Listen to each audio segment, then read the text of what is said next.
Blazers were great. Second half, spectacular, 60-40 after a tie game at halftime. They had a little surge at the end of the second quarter, tie the game at halftime, and then the game really changed, if not ended, in the final 90 seconds of the third quarter. This was a 6-point game with less than a minute and a half left in the third, and the Blazers go on a 12-2 run, scored 12 points in the last 81 seconds of the third quarter, and all of a sudden a 6-point lead for them is a 16-point lead for them. And with the way the Thunder are shooting the ball, you're not going to be able to overcome that when you can't hit threes. Damian Lillard, is coming off what was maybe the low point of his professional career. Not only them getting swept last season by New Orleans without Boogie Cousins, but them getting swept in a series where CJ was great and he was really bad. That's not who he had been in his playoff career, but it's who he was last year. It made people question whether or not the Blazers should break up CJ and Dame. Can you win with that undersized of a backcourt? And he has been spectacular in this series, and he and Russ don't seem to like each other. Russ had some spicy comments for him a couple months ago about how he busts his A every single time they play. And since then, all Dame's done is go 31, 51, 30, and 29 in the 4 games these two teams have played each other. Dame has quite simply been the best player on the court through 2 games of this series and hasn't been close. And Dame, from a respect standpoint around the league, he's always a guy just fighting for respect. When people talk about the top point guards in the NBA, his name seems to be omitted from the list. Or at the end, you'll be like, oh, man, I forgot about Dame Lillard. And, I mean, he's got a sensational game. You and I were talking this morning. I just like his overall demeanor because it's hard to match Russell's intensity. And you can match it without being as demonstrative as Russ is. And that's what he's been. He's been very professional. He's taken it personal, but you can't see that. And his partner in CJ, man, it gives him that relief because let's not forget, them being up 2-0, they haven't had a bunch of playoff success, but we didn't expect them to win both of these games absent of their center. The horrific injury that they have late in the season, we didn't know how they would respond. The 2 games at home, after not having playoff success, man, they have been led by their backcourt, especially Damian Lillard, who doesn't get the type of attention that he should around NBA circles. We got to talk about the Thunder. We talk so much about how Russell is the heartbeat of this team, and he has spent so many games where he's carried this team. He's coming off a 5 for 20 night. What do you make of that? He was, I mean, he owned it. I'll give him credit because he owned it. Yes. He was terrible. It was not just 5 for 20 from the field. It was 6 turnovers, 5 of which are the worst type of turnovers, live ball turnovers. So not a traveling violation, not an offensive foul, but where the other team gets the ball in live play, those turnovers almost always lead to easy buckets. And this is now a really critical moment, not only obviously in the Thunder season, but in Russell Westbrook's career.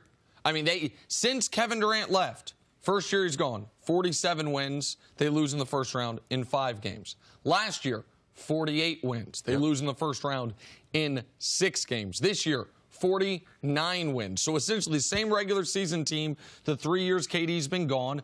But this year, they're the favorite. I know they're the 6th seed, so it looks odd. But because of the Nurkic injury, they were the Vegas favorite going into this series.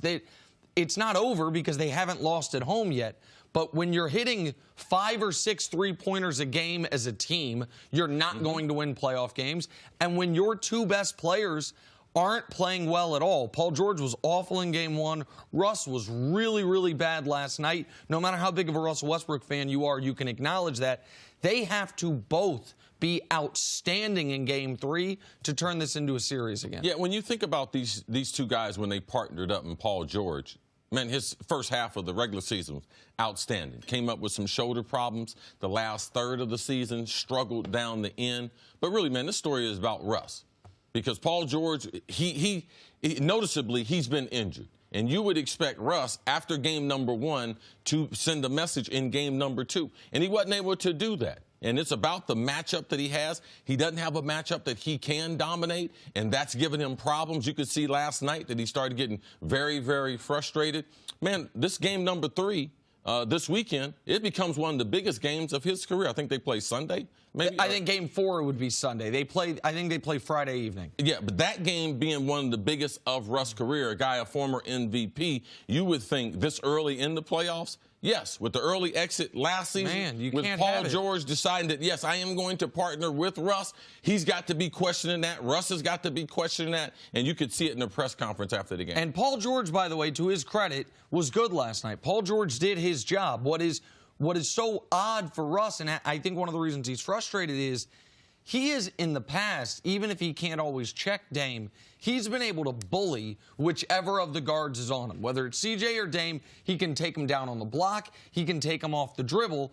Russ could do none of that. He couldn't get anything he wanted last night. 5 of 20 is exactly as bad as it sounds, and it's actually a little worse than it sounds, because he only got to the free throw line twice the entire game. So Kevin Durant got killed justifiably yesterday for only taking 8 shots. But he took a little bit more than that because he shot 12 free throws. When you look at the box score, you're like, all right, so Russ was 5 of 20 with 3 free throw attempts? Right. That can't happen. That means he's not attacking. That means he's not getting to his spot. It means he's not getting to the rim. Unless he can turn his game around and we can see, Paul George build off the 27 he had last night, is there any chance the Thunder can bounce back, get themselves back into this series? There is a chance. They talked about it. The series doesn't start until the home team loses a game or the visiting team wins on the road. So, yes, there is still hope. They have a great home court advantage, but the psyche of these two players becomes very, very important in game number 3. How many early round failures can one of our best players in the NBA have?